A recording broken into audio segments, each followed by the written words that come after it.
What's My Line? Brought to you by Pronto Push-Button Floor Care, new from Johnson Wax. The push-button foam that cleans and shines floors, dries in 5 minutes. Pronto. Now let's all play What's My Line?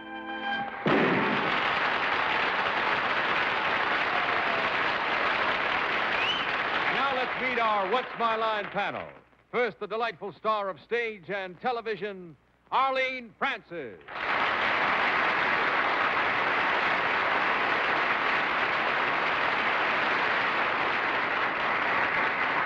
Thank you. And now a gentleman who has, among his many attributes, splendid performances in television, an excellent one in the picture Hotel. He's distinguished looking, and above all, he's a marvelous companion, Mr. Kevin McCarthy.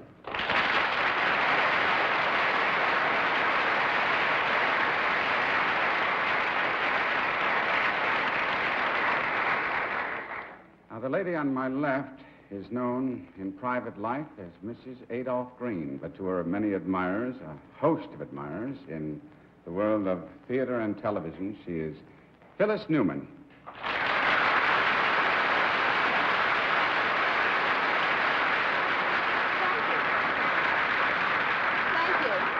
It's always a great pleasure to introduce the next man because he's a friend of mine, he's intelligent, talented, and very handsome. I'll fight Phyllis for him any day. Bennett Cerf.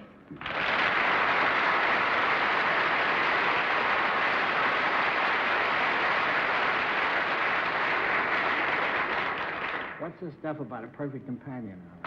That's how he is. That's the report I got. Well, in just about 2 months' time, the big voice of What's My Line is going to be the very important voice of America. But he's still our Yankee Doodle boy.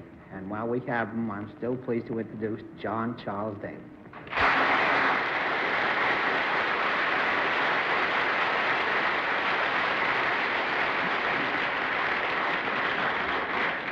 Miss Phyllis, it's nice to see you here with us again. Thank you. And, Arlene, I must say it's very nice to see you're a good companion, too. Kevin, you haven't been with us before. I hope this half hour is a pleasure to you. We've got some interesting occupations. I promise it'll be interesting, and I just hope you have some fun with it while you're at it, too. We'll also have a famous mystery guest before the panel a little bit later in the program, but right now let's meet our first contestant. Will you enter and sign in, please?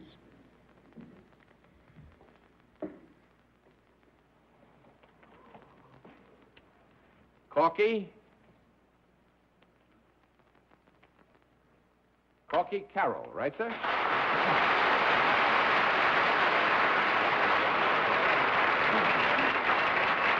All righty, Mr. Carroll, where are you from?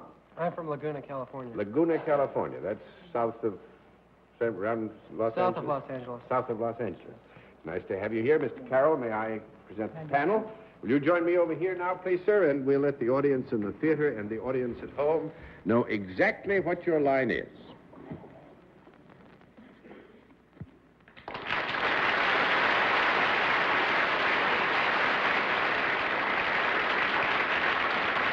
All right, panel, we can tell you that Mr. Carroll is self-employed and deals in a service, and we'll begin things with Arlene Francis.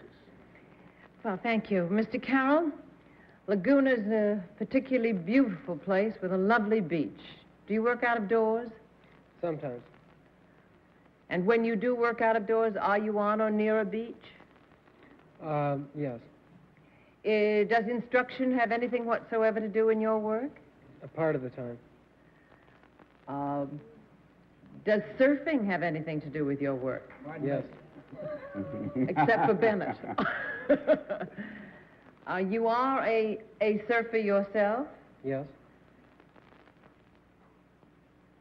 He instructs surfing? I don't know what he means. A beach boy bingo. What is he? No, actually, that's pretty good. I'm going to throw them all over. I'm afraid that band is pretty good a lot of ways. Actually, Mr. Carroll is the #1 surfer in the United States, so rated by the U.S. Surfing Association. He's a professional surfer.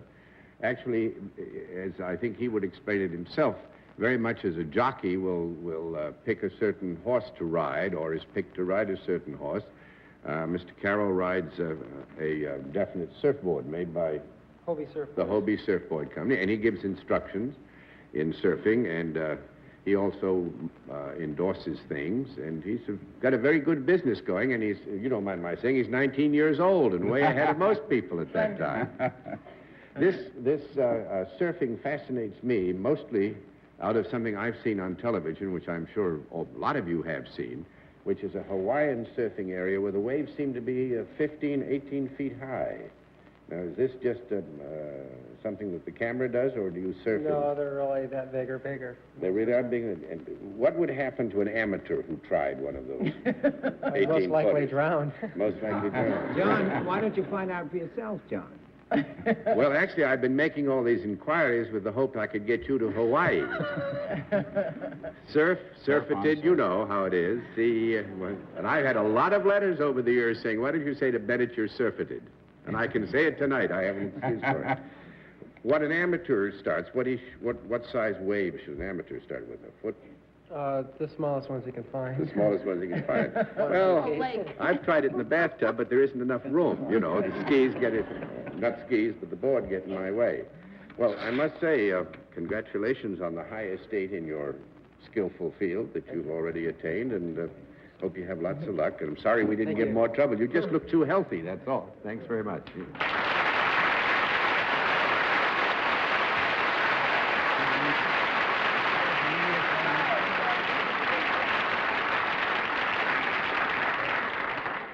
Well, we'll have another contestant for you in just a moment after this word. All right, now let's try another challenger, see if we can't do a little bit better job on this panel. Will you sign in after you have entered and put the chalk up and down, please?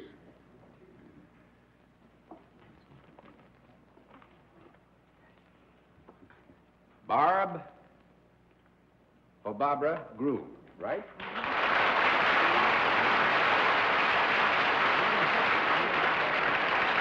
Is it Miss or Mrs. Miss. Groom? Miss Groom, and where are you from? Stockton, California. Stockton, that's east of San Francisco, right? Mm-hmm. 2 or 3 weeks ago, I was up in the Napa Valley, which I find one of the garden spots at St. Helena. Do you know St. Helena country? Yes, indeed. Beautiful country.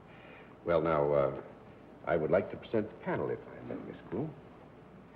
Now, you join me over here, and we'll let the audience in the theater and the audience at home know exactly what your line is.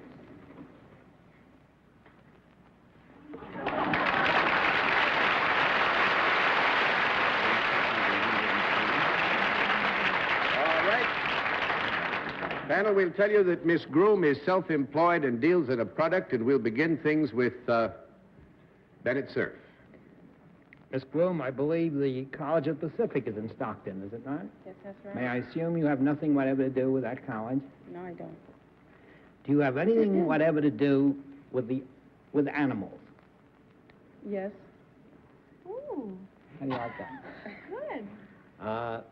Are there four-legged animals? Yes. Are they usually bigger than a cat or dog? Yes. Would it be possibly in the horse family? No.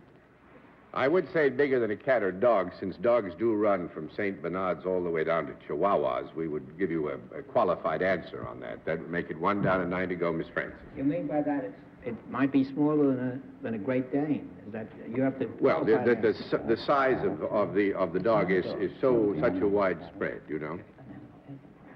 Did you ask for a conference? No, I'm terribly sorry. I was speaking to my perfect companion. Your perfect companion. I knew this companionship was going to get it. Mrs. Groom, is this a domestic animal? Yes. Would one find this animal on a farm? Yes. Is it in the hog or pig family? Yes. How about that? Does it surf? No. You do something with the hogs and pigs other than breed them. Yes. I beg your pardon?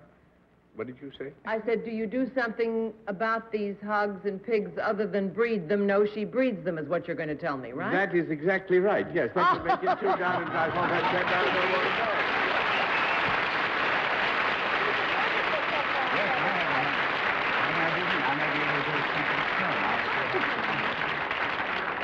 I don't know. This is a holiday celebration without... I don't know I swallowed a crystal ball this morning, I guess. I'm sorry. Everybody really. has ESP. How about Bennett just saying animals like that? That's terrific. She looked like a girl who knew her way around the animal world. Well, you were absolutely right. Actually, Miss Groom began to raise pigs to send herself through college, and you're now at Washington State, right? At Spokane. And she has registered herd of, what was it? Duroc. Duroc. I'm sorry, I don't know the registry, but Duroc's registered herd, and she has over 100, haven't she? Yes. Registered, and she sells off some of them, and she does whatever you do when you have a registered Duroc herd of pigs, and you show the sows and the boars and win prizes. And actually, last year she had the champion female at the state fair in California. So 2 years ago. Wonderful. It's a great way to earn your way through college, but more than that, what a wonderful and comforting thing it must be to know that when you get out of college, you have all this knowledge. Say, that rhymes, too. No, huh? No, if you could see the look on Bennett's face, well, you can't. But we are very, very pleased that you came all this way to see us. I'm sorry we didn't give them more trouble. I thought we would. Phyllis is complaining she hasn't been on camera yet. Well, she will be in good time, in good time. Thank you very much, ma'am. Nice to see you.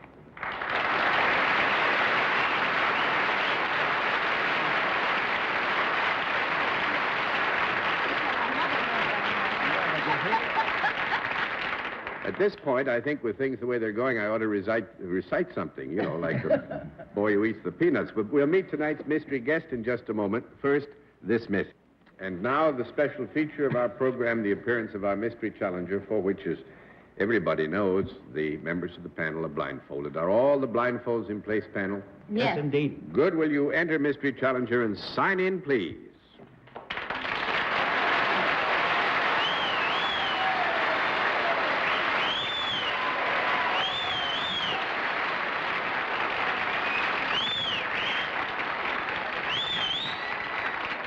All right, as you know, panel, in this case, a different form of questioning, one question at a time, in turn moving clockwise, and we'll begin with Phyllis Newman. From all those whistles, are you a beautiful movie star? Not exactly. 1 down and 9 to go, Mr. Cerf. Just to eliminate a stray thought in my mind, have you anything to do with either the United Nations or the world of golf? Definitely not. That's 2 down and 8 to go, Miss Francis. Are you playing in a motion picture that is now to be seen on Broadway or around the country? No, not now. Mr. McCarthy. Are you playing in the theater? No. Miss Newman. That's 3 down and 7 to go. Unemployment? Are you on television? Now and then. Now and then. Now and then. Mr. Cerf. Is your habitual voice a great deal more civilized than this gruff, horrifying growl we're listening to? I should hope to kiss a pig.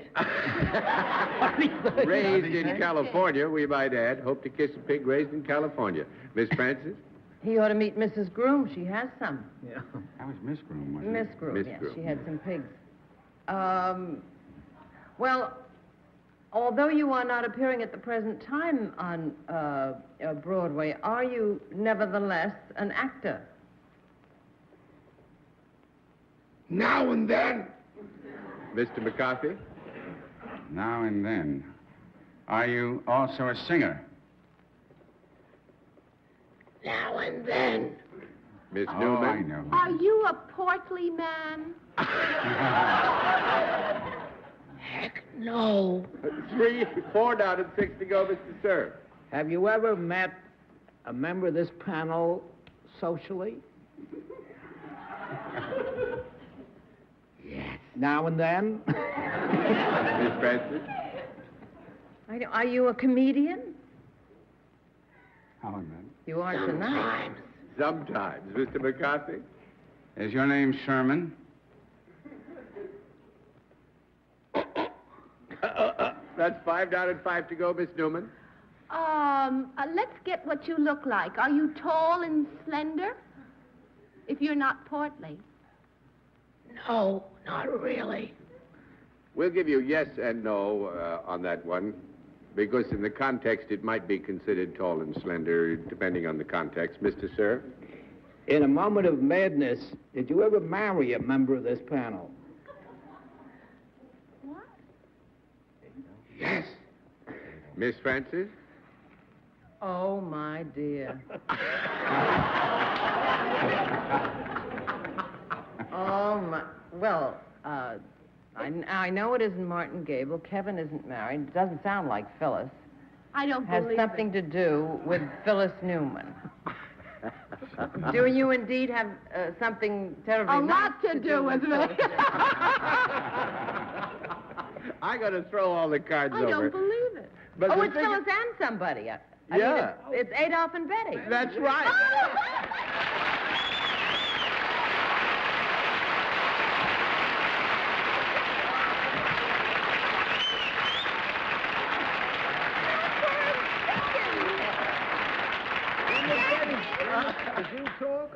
They both. Every other one. This is the thing. No. It tickles the daylights out of me. They were both doing it, and not a one of you caught on to the No, fact it sounded like until the one. last minute we had two here. No? It sounded like one person, and I We're never... working together so much. That's incredible. Now, on a technicality, I think probably I can be faulted, and I'm sure Betty and What? Adolph will forgive me. Well, you did ask the question, are you appearing on Broadway? And I took the technicality play. that Yes. they are not appearing on the stage, that they did write and are in Hallelujah Baby in terms of being its authors, but they're not on the stage, so we said, and lyricists. But I take another exception. My Adolph is a beautiful movie star. Modesty for bad. I can't Love believe gets it. blinder and blinder. Have you ever noticed that? Well, this is great. With You know, Phyllis's radar, I can't believe No, it. for a second. We were just at a dinner together. Yes, a few minutes ago, Oh, actually. that's great. Well, that, I think, probably helped, though, to do it. And we both made sure that we never would say we. I told myself, just before I came in there, remember, Charles Lindbergh flew the famous plane I. Well, it worked like a charm. Thank you both. I didn't know Betty was there. I just thought it was Adolph. Well, this Boy Scout, they both were answering, and answering almost on an alternative That's what basis. threw us off, Yeah, I think. That's what threw you off. The only thing is that I think it's nice that here publicly, Betty and Adolph are together, and they are together all the time in their work, and so many people think Adolph is married to Betty and Betty to Adolph, and now that's all straightened out. Because Steve is backstage. So you can see him. And we seem to be just as inarticulate in front of a camera informally as we are while appearing on a regular... because How do you do it? we're writers, you Yeah, see. I'd like to be as inarticulate. Thanks to both of you. Awfully nice of you to give us the Sunday night. We had fun. We fooled Phyllis. That's the main thing.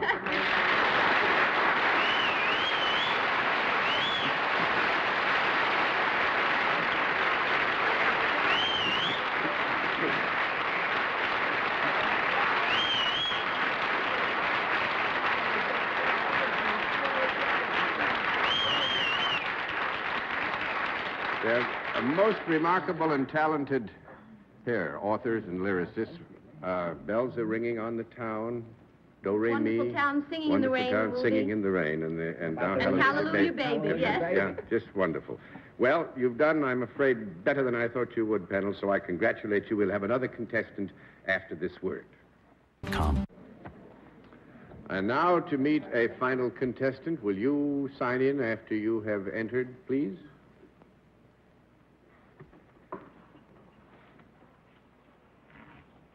James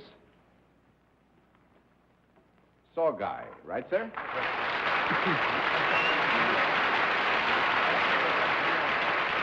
All ready? Mr. Sawguy, where are you from? Hudson, Ohio, Hudson, Ohio, which is near what? between Cleveland and Akron. Between Cleveland and Akron. Nice to have you with us. Mr. Sawguy, may I present the panel? Now, will you join me over here, sir, and we'll let the audience in the theater and the audience at home know exactly what your line is.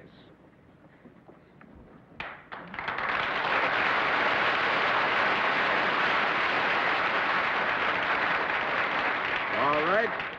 Panel, we can tell you that Mr. Sorgai is self-employed and deals in a product. And we'll begin things with Kevin McCarthy. Mr. Sorgai, is this product that you are dealing with something that can be held in the hand? Yes, it can. Is it something that you bring into a house? Sometimes. It's also used outdoors? Yes.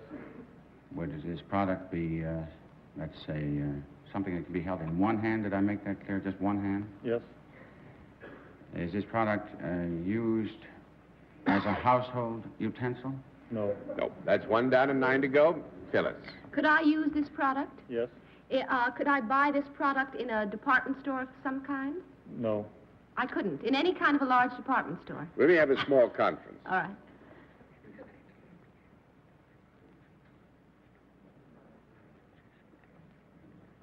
Sometimes. Yeah, we're trying to be fair here, and I think taking it in the larger context of your question, we would agree that sometimes you could. Right. Now, does this product have any moving parts? No. None. That makes it 2 down and 8 to go, Mr. Cerf. Mr. Sorgai, the region that you come from is famous for its rubber industries. Has your product got any rubber in it? No. That makes it 3 down and 7 to go, Miss Francis. Is it used by both sexes, Mr. Sorgai? Yes.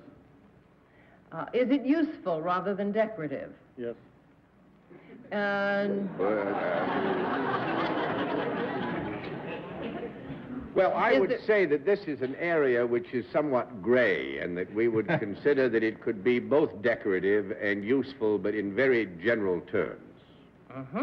If I had one of these, Mr. Sorgai, and I had it in my home, would it be out where anybody could see it? Could be. It could be. I Yes. keep an untidy house. Well, in that case, yes. Is it a product that is applied to something else? No, I don't think we could say that. 4 down and 6 to go, Mr. McCarthy. It's not applied to anything else, and it's not applied to oneself. I pass. Miss Newman. Is it solid rather than liquid? Yes. Does it have anything to do with cleaning in any way? No. Nope, that's 5 down and 5 to go, Bennett. Mr. Sorgai, is this product of yours manufactured? Yes. Is it sold in packages? Sometimes. Sometimes? Is it consumable? No. Well, here, Mr. Sorgai, the question is asked, is it consumed in its utilization? Yes. We would say it's consumed, yeah. But is not taken internally, is that correct? No. That's right. It's not taken internally. Would this particular product, if it was in a house, would it be usually in a certain area of the house? No. No. Could be anywhere. Not germane. 6 down and 4 to go, Miss Francis. Now, may I suppose that there's nothing dangerous about this product? Well, if you were not, shall we say, prudent in its use, it's possible that it could be, as is true with so many things. They could be dangerous if you're not prudent in your use of them, wouldn't you say? Well, let me say, if it isn't dangerous to me, might it be dangerous to anything else? Well, if you were prudent in your use of it, you want to take a guess? It's got anything to do with fireworks. Yes, he has. Fireworks. Mr. Sorgai is the president of the American Fireworks Company in Hudson, and I think one interesting thing to all of us will be his dad started the company in 1904, and he's the 4th generation of the family that's been in the field, and we nearly stuck him, Mr. Sorgai. But now, Mr. Sorgai, aren't fireworks illegal in many states now? Yeah, that's why we said on the department store that there are some states in which you may still be able to. We were not sure, so we said sometime. Thanks very much, Mr. Sorgai. Nice to have you with us, sir.